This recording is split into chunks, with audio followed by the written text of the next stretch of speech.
అటు ఎందుకు మేడం నవ్వుతున్నారు అంటే ఎందుకు నవ్వుతున్నానంటే ఆడవాళ్ళ మీద అత్యాచారాలు జరిగినట్టే మగవాళ్ళ మీద కూడా జరుగుతుంటే మగవాళ్ళ ప్రొటెక్షన్ అడగొచ్చు, తప్పలేదు.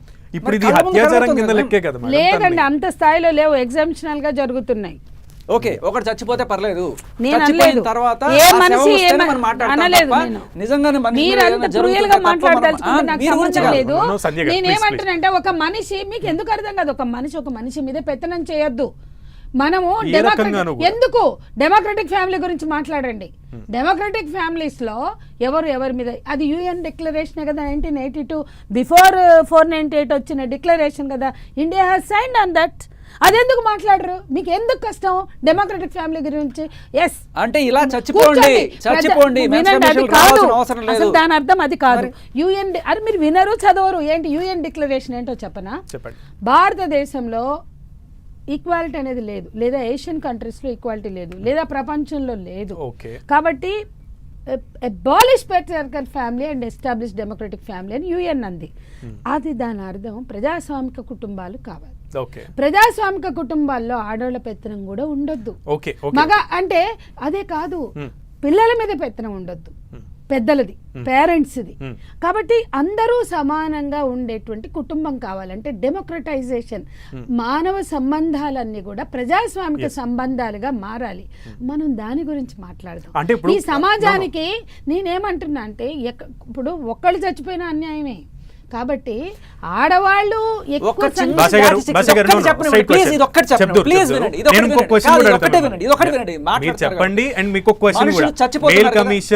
మనుషులు ఎవరు చచ్చిపోతున్నారండి? స్ట్రెస్ తో చాలా మంది చచ్చిపోతారు. అస్థికలు కలపమన్నారు కదా, న్యాయం జరిగితేనే కలపమన్నారు కదా, అస్థికలను అట్టగే పెట్టమనండి. అందరం కలిసి వెళ్ళి ఢిల్లీకి వెళ్ళి అక్కడ కూర్చుందాం, అస్థికలు ఎందుకు రాదో చూద్దాం.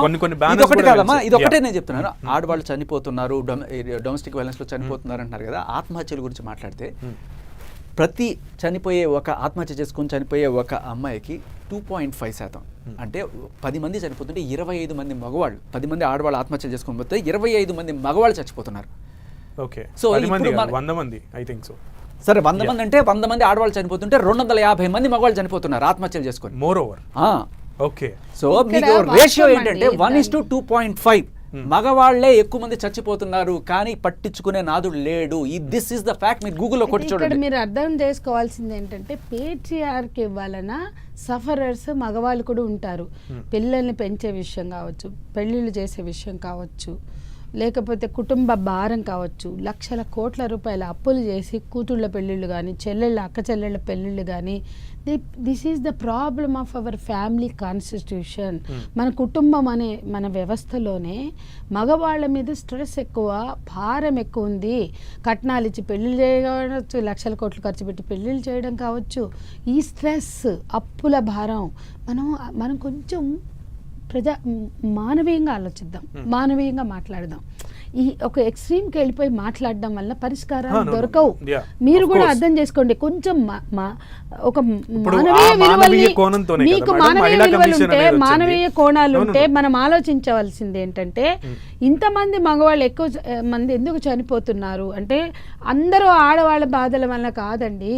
కుటుంబ భారం, అప్పుల భారం, బాధ్యతలు. కాబట్టి పిల్లల పెంపకం ఇద్దరు ఉండాలి, కుటుంబ పోషణ, కుటుంబ భారం ఇద్దరి మీద ఉండాలి. అప్పుడు ఎంతమంది మగవాళ్ళు తాగి తందనాలాడి కుటుంబాలు పట్టించుకోకపోతే ఆడవాళ్ళు మోస్తున్నారు? తీయండి లెక్కలు. ఊరికే మన కళ్ళతో చూడడం కాదు.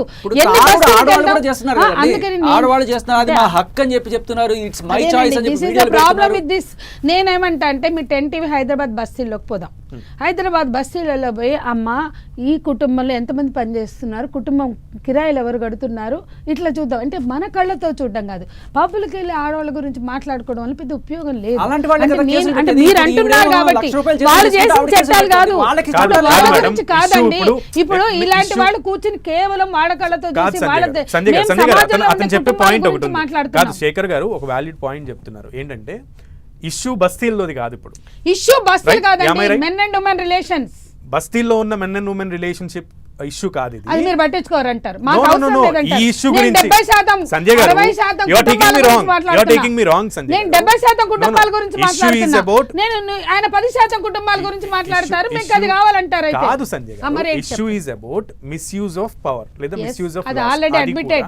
అందులోను నేను అది ఆల్రెడీ అడ్మిట్ అందులోను ఇప్పుడు శేఖర్ భాష గారు చెప్తుంది ఏంటంటే ఇద్దరు లిటరేటెడ్ గా ఇద్దరు సంపాదిస్తున్న ఫ్యామిలీలో లేదా కుటుంబంలో ఇద్దరు ఒక మెచ్యూర్డ్ మైండ్స్ తో ఉన్న ఫ్యామిలీలో వస్తున్న ఇష్యూలో మెయిన్ ఇబ్బంది పడుతున్నాడు. ₹1,00,000 సంపాదిస్తూ కూడా ఆవిడకి భరణం కావాలి. చేస్తుంది కూడా ఐటీ జాబ్. అసలు పిల్లల పెంపకం కుటుంబ పోషణ కూడా ఇద్దరు ఈక్వల్ గా తీసుకోవాలని నేను మాట్లాడుతున్నా. ఇద్దరు చేయాలి. అదే డెమోక్రటిక్ ఫ్యామిలీ. అది లేకనే కదా అది లేదనే మేము మాట్లాడుతున్నాం. కానీ ఇప్పుడు మనం అక్కడి నుంచి ఎక్కడికి వెళ్తున్నాం? మగవాళ్ళకి హక్కులు కావాలా, ఆడవాళ్ళకి హక్కులు కాదు. హింస ఎక్కడ ఉంటే నేనేమంటున్నా అంటే ఇక్కడ హింసని మనం అర్థం చేసుకునే పద్ధతిలో ఉంటుందండి. ఇక్కడ ప్రొటెక్షన్ అడుగుతుంది. అత్యాచారాలకు ఇప్పుడు రోడ్డు మీదకి వెళ్తే మీరు 12ంటికి దిగి రాగలుగుతారు. మేము ఆలోచిస్తాం ఎవడెత్తుకుపోతాడో అని. ఈ కైండ్ ఆఫ్ అభద్రత ఉండొద్దు అనేదే ఇక్కడ మాట్లాడుతున్నాం. కమిషన్లు అయినా ఇంకోటైనా ప్రొటెక్షన్ అయినా కుటుంబంలో అయినా బయట అయినా కొట్టి చంపొద్దు, హింసించి కొట్టద్దు, వాతలు పెట్టద్దు, సిగరెట్లు లేకపోతే ఇంకోట. ఆ పరిస్థితి మగవాళ్ళకి వస్తే కూడా వద్దనే చెప్పాలి. ఎగ్జాక్ట్లీ మేము అదే చెప్తున్నాం. సో ఇప్పుడు మీరు ఇచ్చిన చట్టాల్లో ఒక సవరణ వచ్చి నేను డెఫినెట్ గా 70% కుటుంబాలు middle class and lower middle my concern. Yes అంటే పై వాళ్ళు కొట్టుకుని సావమని కాదు దాని అర్థం. మనం ఏ కళతో చూస్తున్నాం, ఎవరి గురించి, మెజారిటీ కుటుంబాల్లో ఉన్న కల్చర్ ఏంటి, సిచ్యువేషన్ ఏంటి, వాళ్ళు ఏం కోరుతున్నారు, ఇది మనం ఆలోచించాల్సిన బాధ్యత మన మీద ఉంది.